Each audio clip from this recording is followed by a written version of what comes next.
What's going on, vinyl community? It's Billy coming at you this time with an entry to another contest. This one is for Jason over at Otero 85 VC. I'm fairly new to Jason's channel, a new sub. I don't know if he subbed to me first or I stumbled upon his channel and whatever. But he has a really cool channel. Jason, I dig your enthusiasm that you put out there on your videos. I think it's great. I think it's definitely catchy. People. I think more people should be more enthusiastic about the music that they're talking about, and I dig it. So once again, this is for Jason's 100 subs. Congrats on the 100 subs, buddy. Love the stuff you show. You got a very eclectic taste. Dig all the stuff you show. Plus, the other thing we have in common besides our love for music and our passion for music is our passion for the Ohio State University. So that's why I'm decked out in all my scarlet and gray here today. I could have chosen between any of my Buckeyes jerseys, shirts, caps, hoodies, but I decided to go with Eddie George. Probably people will say Archie Griffin is the best Buckeye running back, but no. Eddie George, best running back. So anyway, Jason had asked for us to pick artists. I forget what he called it, across time or something like that. But anyway, pick an artist or a band or an album from every decade, from the 60s, 70s, 80s, 90s, 2000s, and 2010s. So the 60s, 70s, 80s, 90s, thousands, and tens. One for each, and talk a little bit about it. So I'm going to do that, and I'm going to get right into it here with my artist from the 60s. I'm going to keep this thing country because that's just how I roll. It seemed to be much easier for me to pick a country artist that represented each decade. So starting with the 60s, I'm going to jump right in with Merle Haggard. The Hag to me is just I can't even explain how much Haggard's music means to me. He had, I don't know how many, I think he had 4 number ones, 4 number 1 singles in the 60s, and just several killer albums and killer songs. Swinging Doors, The Bottle Let Me Down, The Fugitive, Branded Man, Sing Me Back Home, Today I Started Loving You Again, Mama Tried, how could you forget that one? But so many great songs. And I'll show you the back here. This was actually part of a 2 LP set. They go, that's like High on a Hilltop and Branded Man, I think, is the other one. But they both share this purple border theme. But I wanted to show Hag for my artist for the 60s. Moving on to the 70s. Y'all know I'm a huge Waylon Jennings fan, so couldn't do a video without showing way more here. This little greatest hits compilation. I love the faux leather and gold feel about it. But Waylon had 9 number 1s in the 70s. I know I'd said Haggard had 4 number 1s. That was just in the 60s. Waylon had 9 number 1s in the 70s. Songs like Good Hearted Woman, I'm a Ramblin' Man, Rainy Day Woman, Dreaming My Dreams with You, Are You Sure Hank Done It This Way, Are You Ready for the Country, Lukenbach, Texas, I've Always Been Crazy, Ain't Living Long Like This, and Amanda. Those are just some of the singles that he had in the 70s. Just killer stuff. Check out the back. I mean, true definition of an outlaw right there. That is Waylon Jennings for my artist for the 70s. Jumping into the 80s, most people that are country music fans can't stand the 80s. I love certain things about the 80s, and probably the biggest thing I like about the 80s was Hank Williams Jr. This is my hands-down favorite album of his, Habits Old and New. Hank dominated the 80s. I think it was 4 or 5-time Entertainer of the Year. His live shows were like stuff of legend. There would be drunken, just drunken rage all over the stage. I mean, the guy would play every instrument on the stage, and just there'd be nights when he would be magical, and there would be nights when he would be pretty awful. But I think Hank had 8 number ones throughout the 80s. With songs like his hit singles from the 80s were like Old Habits, Texas Women, Dixie on My Mind, All My Rowdy Friends Have Settled Down. Show you the back here real quick. Country Boy Can Survive, All My Rowdy Friends Are Coming Over Tonight, I'm for Love, This Ain't Dallas, Country State of Mind, Born to Boogie, Heaven Can't Be Found, Young Country, and If the South Would Have Won, We'd Have Had It Made. Yeehaw. That's Hank Jr. for my artist for the 80s. Let's jump in here and get to my artist from the 90s. I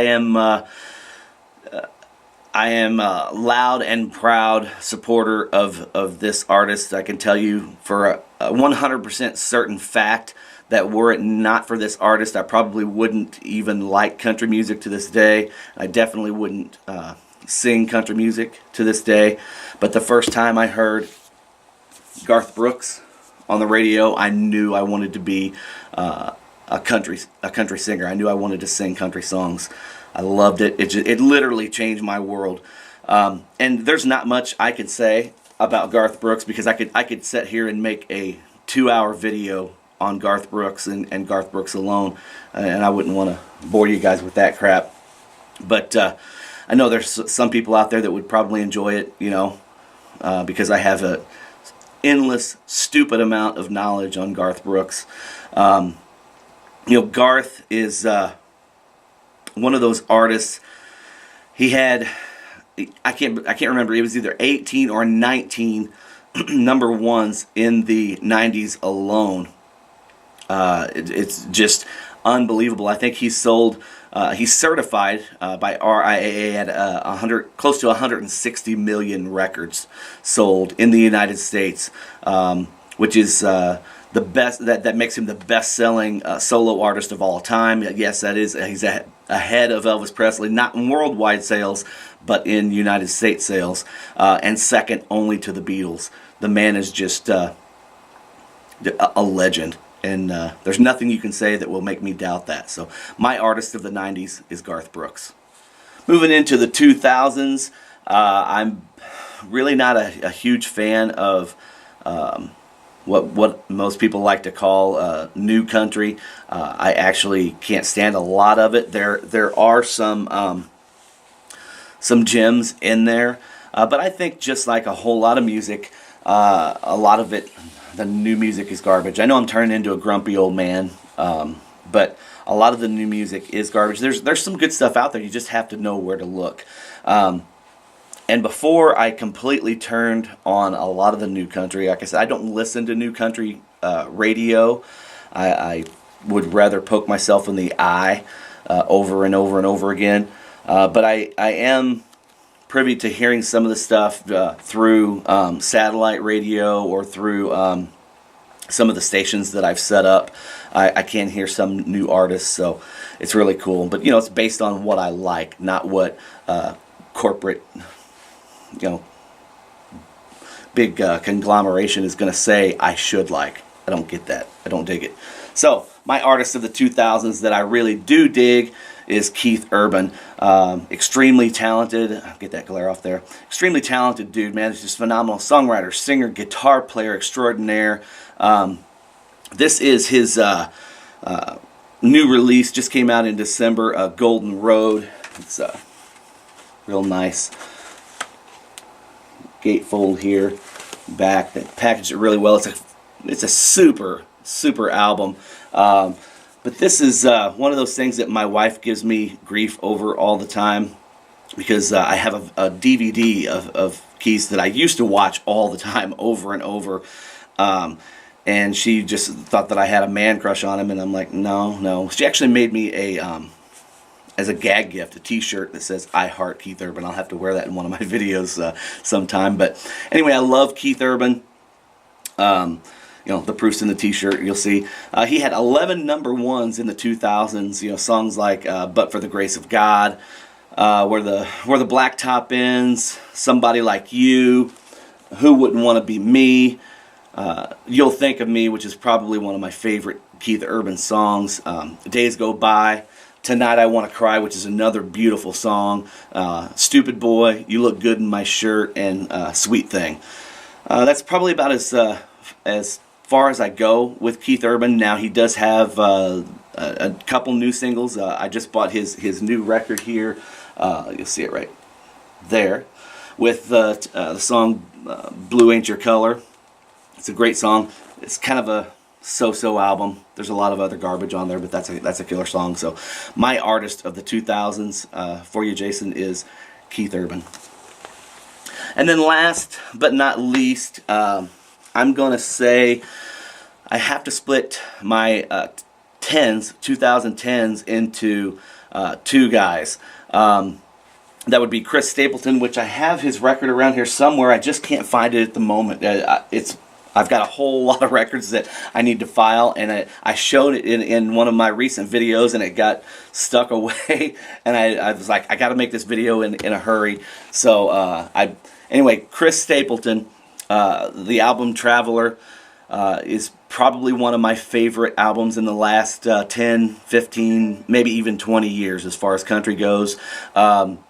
He's coming out with a new album in May, and I can't wait. And then the other artist would be Sturgill Simpson. I show and talk about his second album all the time, which is the follow-up to this album. This is his debut, High Top Mountain. But I know I talk about and show meta-modern sounds and country music all the time because it's such a brilliant album. It's a masterpiece of an album. But I'm not gonna show that one. I'm gonna talk about High Top Mountain. This was his debut. What a great album.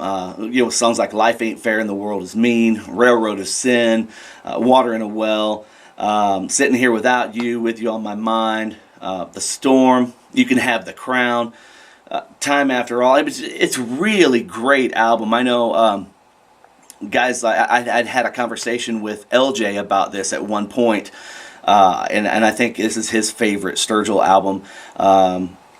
I kind of go back and forth. I still think meta-modern sounds and country music would be my favorite Sturgill record, but you know, with songs like Turtles All the Way Down, and gosh, so many great songs on that. I'm drawing a blank, but like I said, I have to split my 2010s into two artists. Chris Stapleton, which I didn't show, but I talked about, and Sturgill Simpson. So I hope you enjoyed that entry. Guys, I know a lot of you probably aren't the biggest country fans, but you know, I enjoy talking about country music. I enjoy talking about rock and roll as well, but hopefully you guys don't mind me talking about the country music and throwing it in there. Maybe you guys learn a little bit and can get turned on to some artists, both old and new. So Jason, I dig the contest. I thought it was great. Something real simple, something real easy and fun. I hope you have a lot of participation and get a whole lot of new views and a whole lot of new subscribers out of this, and can't wait to see some more videos from you, buddy. All right, take care. Peace.